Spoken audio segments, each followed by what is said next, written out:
9 teams playing differently this season.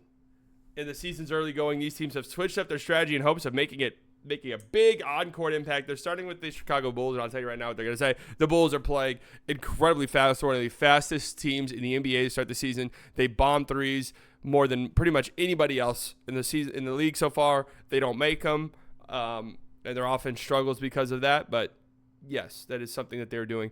The other three-point rate shooting, more three-pointers increases the likelihood of a scoring drought or... Zach with the $5 donation. Thanks for the content. Thanks for the donation, Zach. Thank you. Thank you. Thank you. Thank you. Scoring drought or scoring binge. We've mentioned that 43-point attempts per game number. Just how many teams are approaching that number this year versus in years past. Last year when only one team did it. Let's check in on that stat, actually, before we dive into this article. How many teams are getting up 33s per game to start the season? The Celtics are at an absurd 51.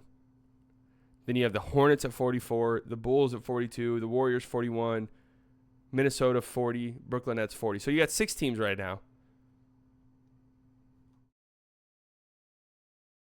That was a higher number last week. This will go down over time. Dude, 51 threes a game is insane. Absolutely insane.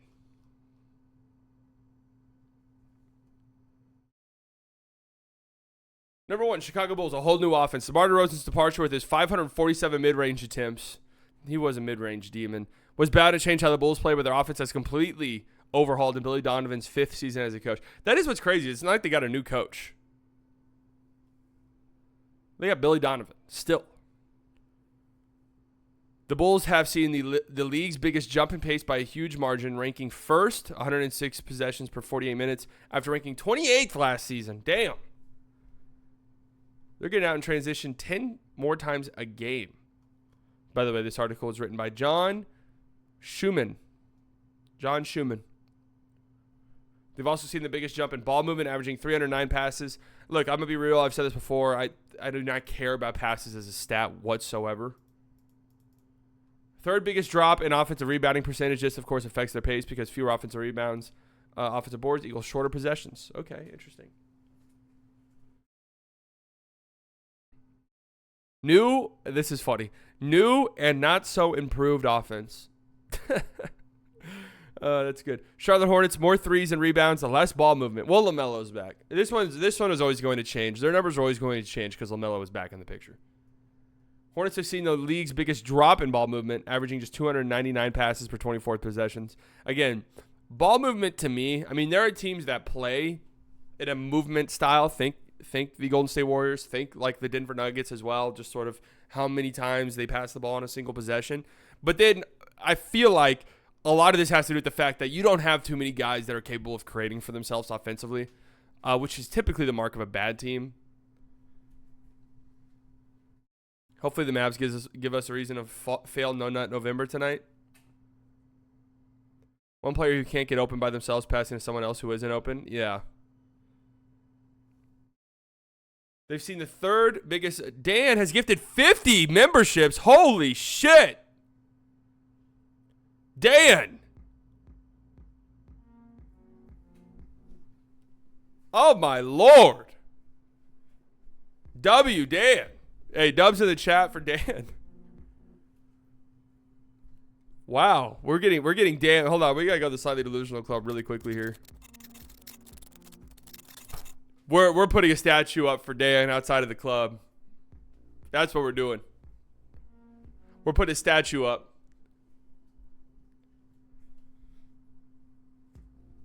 It's under construction currently.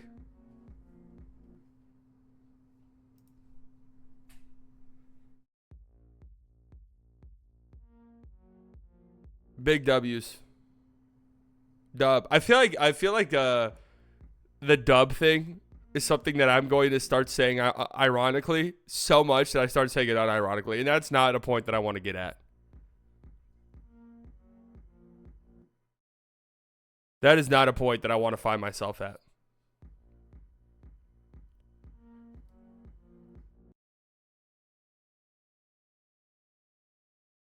No, I'm not getting to that point. It'll look better than Wade's. Oh, for sure. We're going to make it the greatest statue of all time. Dan, meet the Dave statue. Is that what that statue is called? Dave? That can't be right. There's no way people were named Dave in the ancient times. Hair's looking good slightly. Thank you.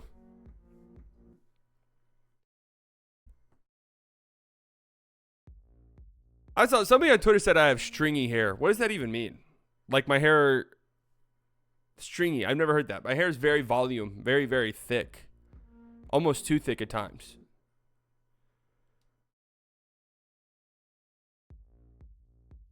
What up, Dave?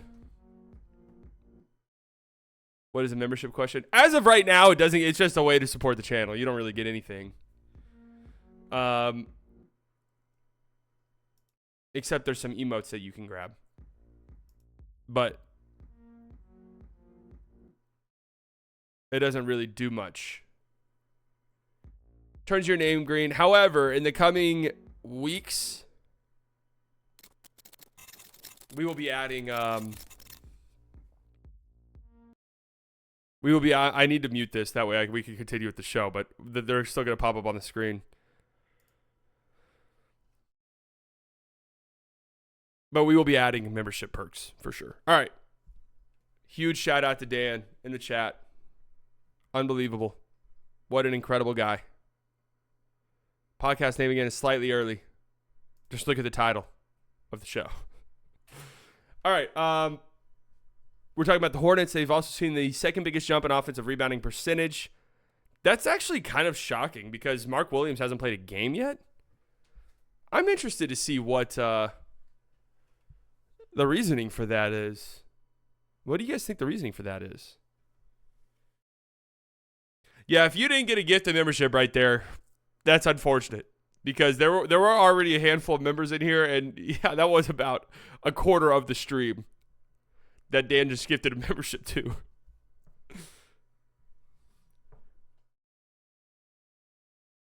Los Angeles Lakers, more ball movement, more switching. Well, this was to be expected with JJ Redick. He wanted to move that ball around. I don't even know how you get them. It's just pure luck, I think. Another first-time head coach, JJ Redick, has made some changes in LA. The Lakers haven't changed much in regard to pace or three-point rate, but the Lakers average 336 passes per 24 minutes of possessions. The league ninth highest rate. All right, these passing stats, dude. Tap the 50 gifted icon in the chat and make sure you allow gifts. Oh, that's true. Some people might not allow that. After ranking 29th in offensive rebounding percentage last season, they're 18th this season. All right, crashing the boards. JJ Redick openly said that he wanted to crash the glass more from the corners, from the wings, and stuff like that. Defensively, the Lakers have switched 36% of ball screens, the league highest rate by a healthy margin, up from 22%, which was 20th last season. Interesting. Anthony Davis is switching more on the perimeter as well. Now, that's interesting because their defense has been awful. But I've seen some stats from Lakers people where their half-court defense is fine. It's their transition defense that is just abysmal and putrid.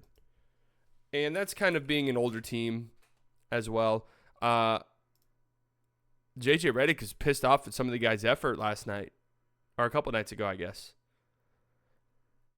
It doesn't feel like D'Angelo Russell's long for this roster, huh?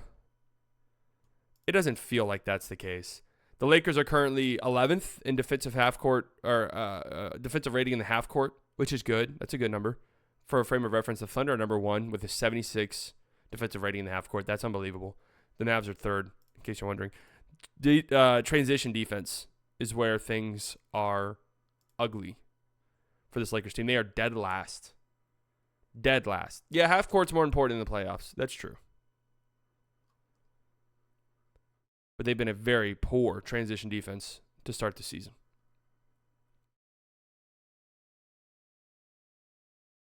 Memphis Grizzlies trading threes for paint attacks. A lot of that's going to have to do with John Morant being back in the picture. The Grizzlies have seen the league's biggest drop in three-point rate, taking just 36% of their shots from beyond the arc, 4th lowest, down from 42%, 5th highest last season.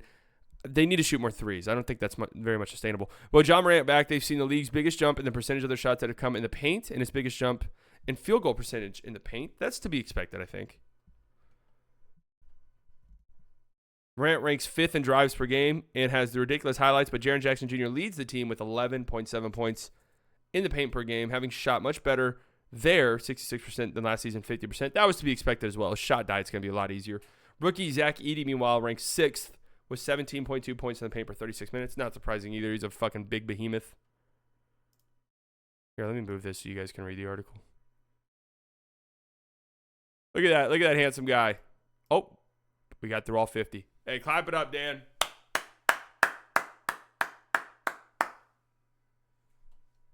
Clap it up. Not surprisingly, the Grizzlies have had the league's most improved offense by a healthy margin, ranking 6th on that end of the floor and scoring 9 more points per 100 possessions than last season. 5 more teams of note. With the addition of Russell Westbrook, the Nuggets have seen the league's second biggest jump in pace. All right, that's actually interesting to me. They averaged 105.6 possessions per 48 minutes with him on the floor and just 99 with him off. All right, that's a little bit interesting, I must admit. Despite the departure of Karl Anthony Towns, the Timberwolves have seen the league's second biggest jump in three-point rate. Well, that has a lot to do with Anthony Edwards just letting that fucking thing loose. I mean, he's at, 15 threes a game? Suns have seen the 4th biggest jump in three-point rate and the league's biggest drop in offensive rebounding percentage. Okay. That probably has to do with Tyus Jones. Jamal Murray being out is a bigger reason. That could be true as well, DQ. The Spurs have seen the league's biggest drop in pace while also seeing its biggest change in pick and roll coverage, according to Second Spectrum Tracking. They're in drop coverage less than they were last season, though that's mostly about Zach Collins at the level of the screen more and not Victor Wembanyama, still mostly in drop. That's interesting. That's an interesting little... He shoots 11 and makes 5, which is a league leader, and is Walden. Yeah. I mean, if he's hitting them, why not? Like, I don't know. Everyone's upset about it, or some people are upset about it on Twitter, and it's just like, I mean, he's hitting them, though. It would be one thing if he was missing them. But if he's hitting them at a high clip, what's the point? The Raptors have seen the league's biggest jump in offensive rebounding percentage and its 5th biggest jump in ball movement while seeing the 4th biggest drop in three-point rate. I don't know if dropping three-point rate is something you want to be doing in this climate, truth be told. But this was an interesting little article. It's always interesting early season to see which teams are changing their style of play. And just something to keep an eye out moving forward.